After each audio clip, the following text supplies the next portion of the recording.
우리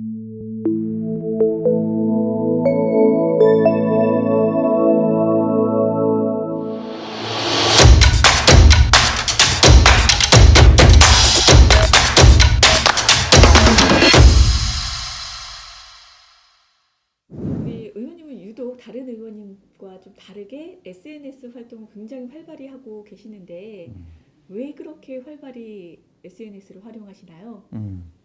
그러니까 사실상은 이 의회라는 게 고독한 섬이 될 수가 있어요. 그러니까는 시민들과 이게 단절된 상태잖아요, 사실상은요. 그런데 그 뭐 SNS 자체가 이제 소셜 네트워크잖아요.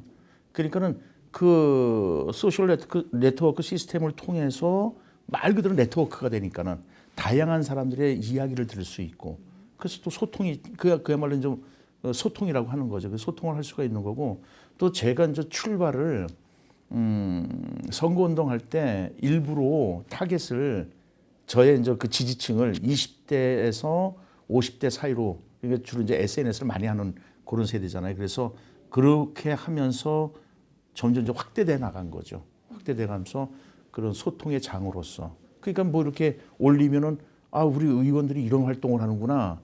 그리고 아, 여기도 좀 와주셨으면 좋겠습니다. 뭐 이런 것도 나올 수 있고, 아, 거기에는 이런 문제가 있습니다. 그러면 또 우리가 가서 확인도 해보고, 그런 방법들을 사용하는 거죠.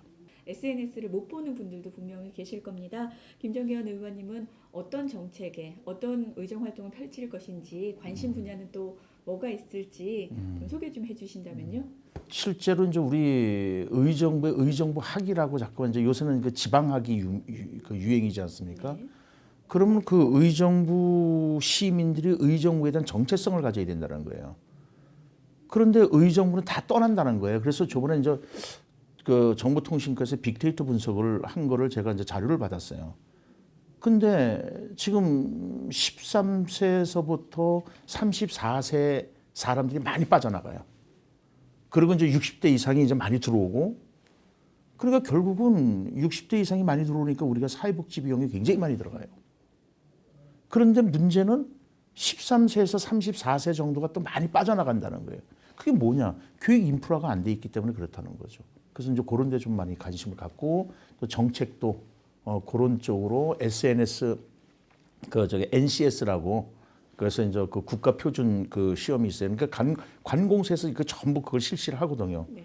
그래서 이제 특성화 고등학교가 합격률을 봤어요. 서울하고 우리 의정부에도 이제 의정부 공고가 있고, 뭐 경민상업고등학교, 저기 그 뭐 IT 고등학교, 그런데 비교를 해보니까는 엄청난 차이가 나는 거예요. 저쪽은 합격률이 높은데 우리는 합격률이 떨어지는 거예요. 그 원인이 어디 있느냐?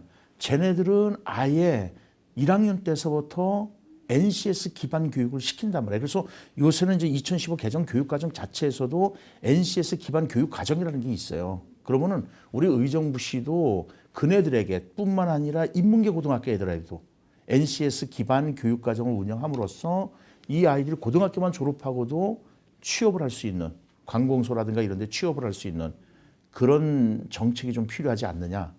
그네들이 결국은 의정부 사람이 되는 거잖아요. 네. 그래서 의정부 학이 또 성립되는데 가장 큰 밑거름이 되지 않을까 생각이 드는 거죠. 의정부 시민들에게 마지막으로 한 말씀 남겨주신다면 어떤 말씀을 하고 싶으신지요?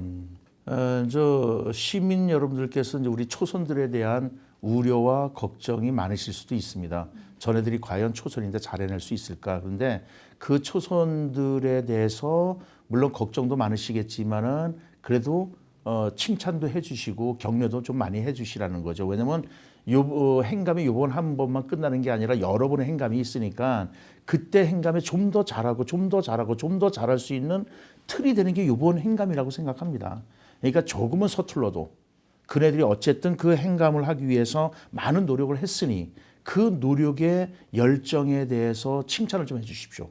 그러면은 더 좋은 훗날에 더 좋은 행감을 하고 더 좋은 예산 감독도 하고 할 수 있지 않을까 생각합니다. 의원님과 이야기를 나눠보니까 의정부시의 교육 행정이 좀 많이 변화할 수 있을 것 같다라는 기대감이 드는데요. 고맙습니다. 저 이런 기대감 가져도 되겠습니까? 아, 당연히 가지셔야죠. 뭐. 그리고 제가 만약에 그게 안 됐을 때는 뭐 즉각적인 피드백을 주시면은 또 제가 잘못된 부분 같은 경우는 또 고쳐 나갈 수도 있는 거니까요. 그 관심을 가져야만 올바른 행정을 할 수가 있는 거잖아요. 올바른 의정 활동을 할 수가 있는 거죠. 그러니까 무관심이 사실상은 민주주의를 쇠퇴하게 만드는 거니까 관심을 가지시고 뭐 피드백을 주시고 그러면은 제가 좋은 의정 활동을 할 것 같습니다.